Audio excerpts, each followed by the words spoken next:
Welcome, everyone. Let's start today by sharing a win. This was a really fun one we got in the Purpose and Profit Club coaching program this past week. One of our clients said they got an unexpected big check in the mail, multi five-figure check in the mail. And it was such a windfall and such a celebration. But what I told them is don't discount that as blessings from the universe like it fell out of the sky. Okay. This is something that this was a donor in their pipeline who had given before, and it was a relationship that they had nurtured and seeded. So even though the timing was different and earlier than they expected, even though it was more than they expected, you want to make sure that you celebrate those moments, not as like lottery wins, but celebrating these moments, especially with your team, as how did we help make this happen? And how can we help move this forward? Like, how do we get more of this? And if you ask yourself that question of like, this wasn't an anonymous check that fell out of the sky. So if we want more like this, what do we need to keep doing?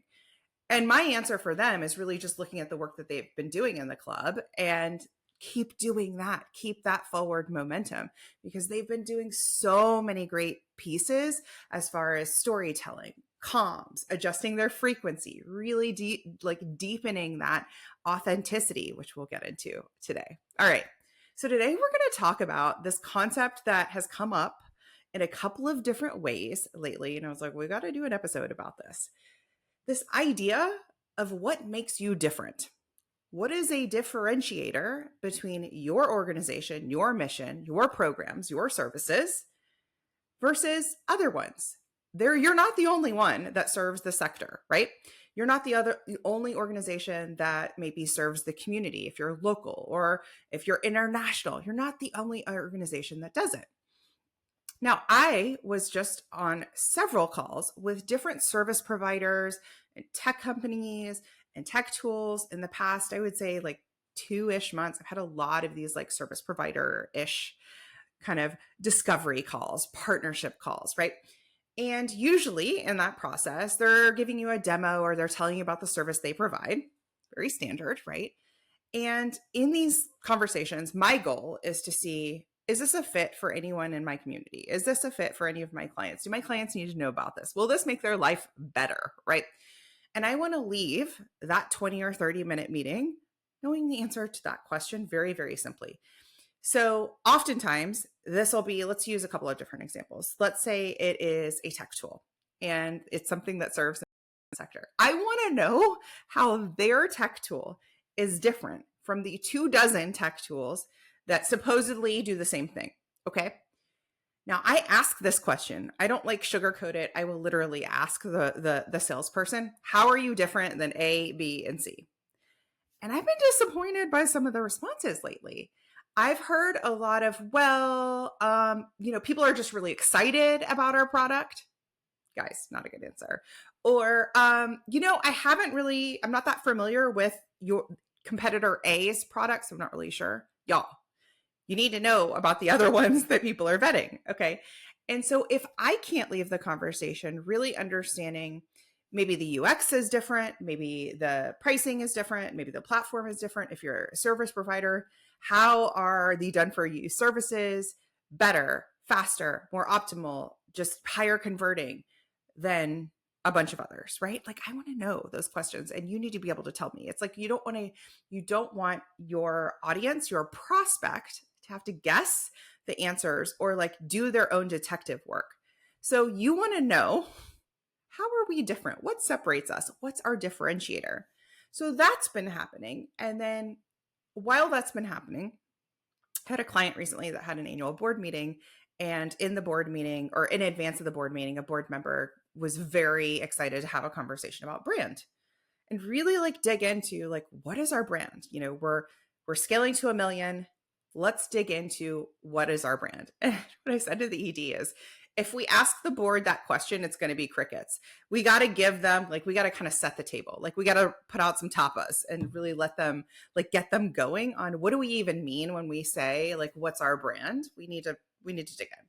So I gave them some prompts that the board could do an exercise in, because I think for a brand, if you're not a marketer, you're not a comms person, Then you start to think about logo. And let me tell you, I'm not talking about logo at all in this entire podcast. And I'm not talking about logo when I say brand. Nothing about colors, nothing about fonts, none of that. I mean, like, who are you for? What is our brand culture? Who should join? Who should be in our community? Like, really thinking about the who, right? The who are our people? Who are we for? Who do we serve? And don't answer that question with your mission statement and your vision statement. I want you and I, if you're workshopping this, to act like you were having a cup of coffee. Then what do you say? Who are you really, really for? And for this organization, very, very smartly, they were thinking about like the next generation of donors, particularly the younger generation. We look at Gen Z, and it's like, why should Gen Z care about our organization? Why is it? How is it for them? And if you don't know the answer to that question, this is a conversation you need to have as a staff. This is a conversation you need to have as a board. Because when we think about not just communication preferences, but really like brand preferences, your older group of brand supporters, your organization supporters, your boomers, your Gen Zers, or your Gen Xers, they are attracted to your brand in a different way than the younger generations, right? So we know the younger generations want to be part of a movement. They want to be part of change. They want to be part of social good. That's really, really important to them. Is that important to your organization? And if it is, how are you actually saying that? Like, what are the words you choose? What are the platforms you say it? How often do you say it? Okay. With this idea of like, who are we? Who are we for? What is our brand? I want to also make the distinction is the answer to this is not a 25-page marketing plan and strategic plan and lots of words on paper that no one will ever read. The answer to this is, again, you and I are sitting and having a cup of coffee and I go, tell me about your organization. And you're like, well, we've started by opening our first shelter for cats. And really, we were operating in this one space and we really outgrew it. And next thing we knew, we sort of had this neighborhood community movement and this happened, right? You're telling me the story. And through there, I'm sort of picking up who you're for, right? Think about it through that lens, more than this sort of sterile lens. The output of this exercise should be more of an elevator pitch than a long list of pages and pages and pages of bullets, right? This should be like an elevator pitch so that you can very easily say, who are we for? What is the culture? What are our brand values? How are we different?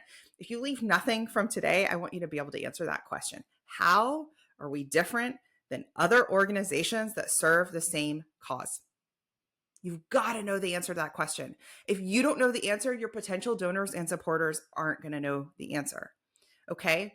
So who knows the answer to this question? I'm thinking about Wendy Faust from the Live Like Lou Foundation. We had her on the podcast. She shared her story. We will link to that here.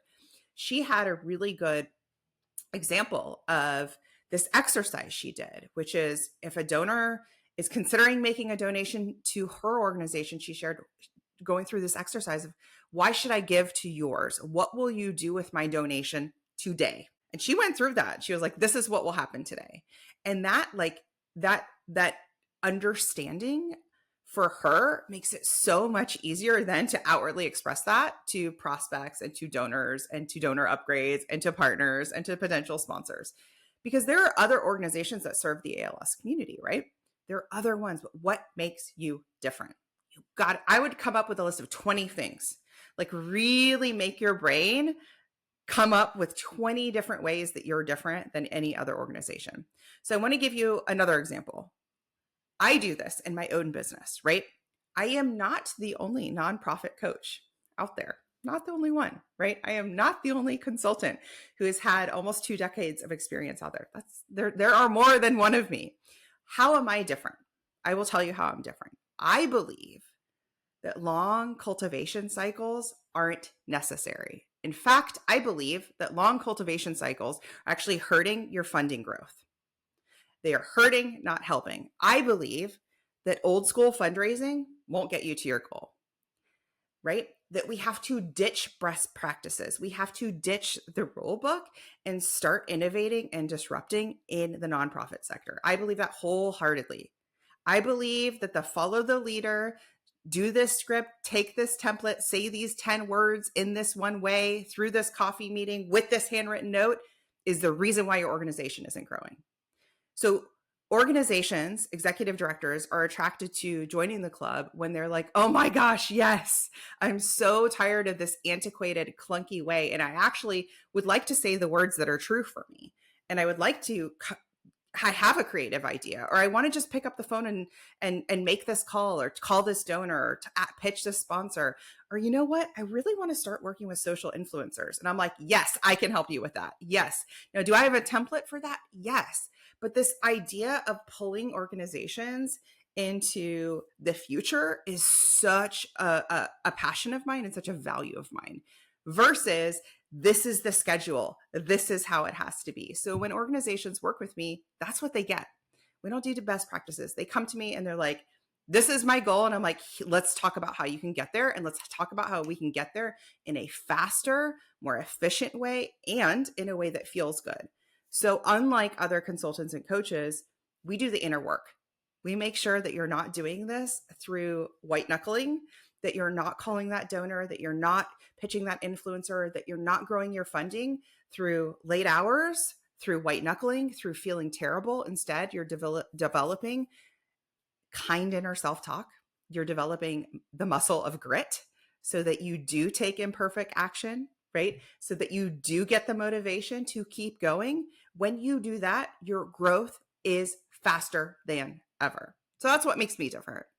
I could go on and on and on about what makes me different, but that's not what this episode is about. This episode is about what makes you different. So this idea of knowing who you're for, knowing what makes you different is something that startups do really, really well, particularly online startups. So like direct to consumer, e-commerce. We're going to like dip our toe in a little bit of the for-profit industry for a second. So let's think about some very popular, very air quotes, saturated markets. So what's coming to mind now is like coffee, kombucha, those types of things, like beverages, right? Very hard. If you're like, I want to start a kombucha brand right now, if you go to Whole Foods or you go to your local grocery store, how many kombuchas are there, right? How many coffee brands are there? There's a lot.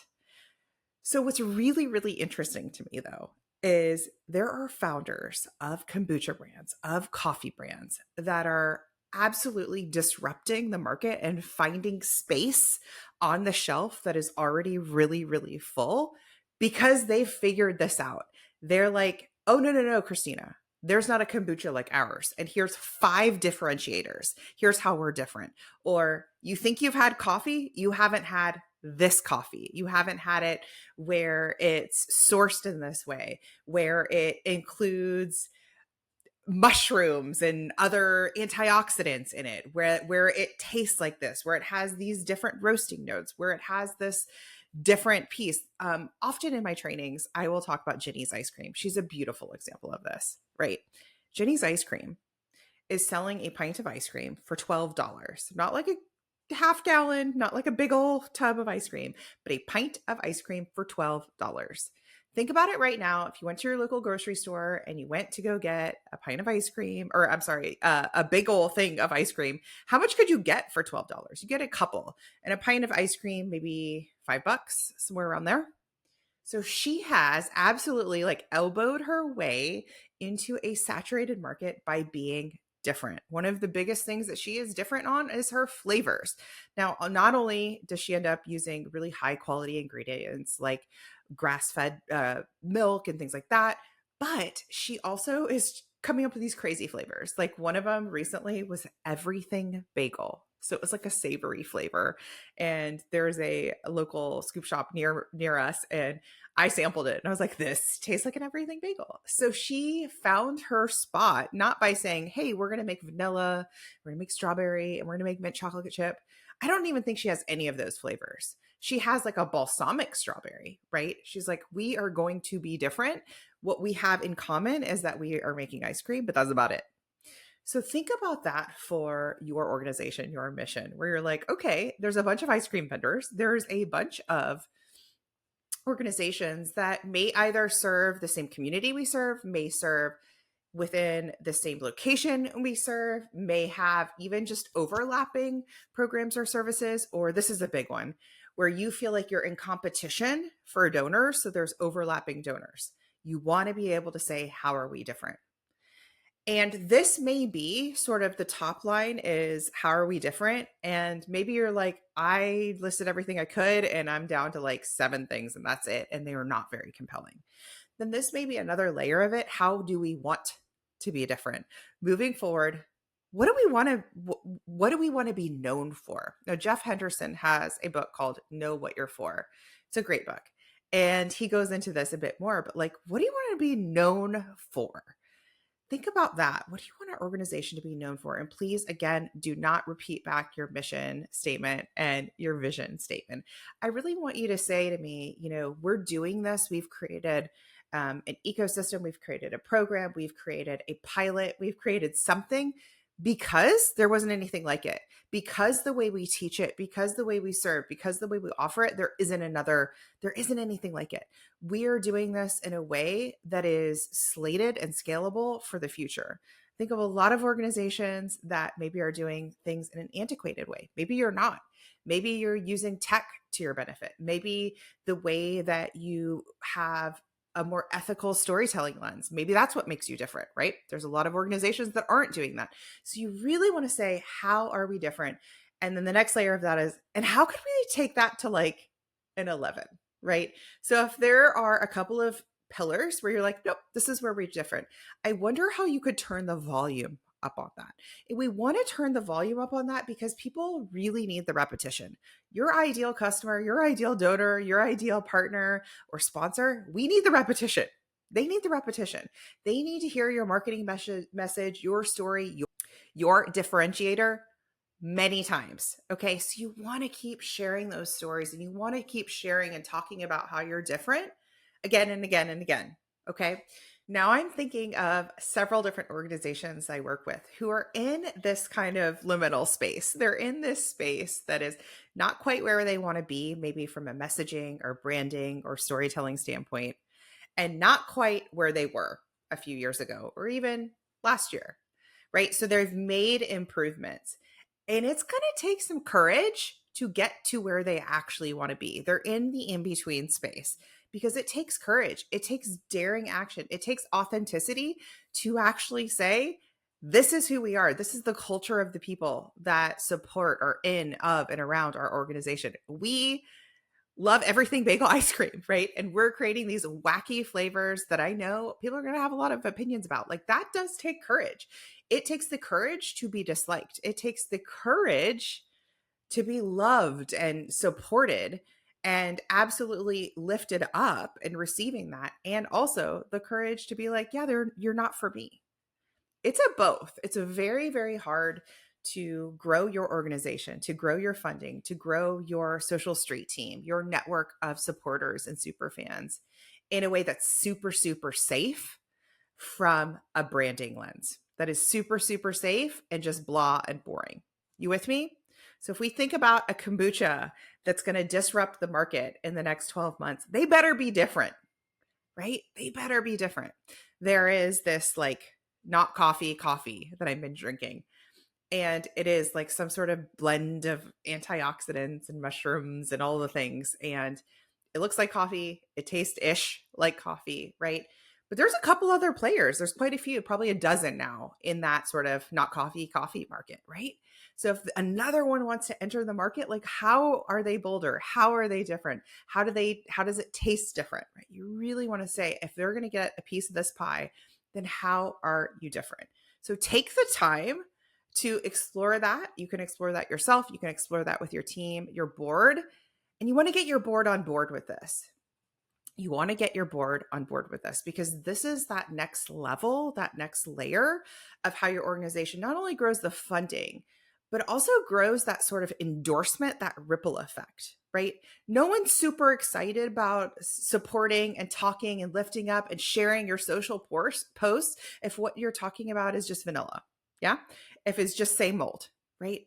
We're excited about sharing your stories, your social posts, your fundraiser when what you're saying is like, boom, lightning, like different, compelling, captivating. And in order for it to be that way, it's going to take some courage. That's the work we do in the club in my group coaching program. So I'm always here to support you when you're ready to join the club. In the meantime, you can click the link in our show notes to get on the wait list. I am cheering you on this week. Ask yourself, go for a walk, ask yourself, what makes us different? See you next time.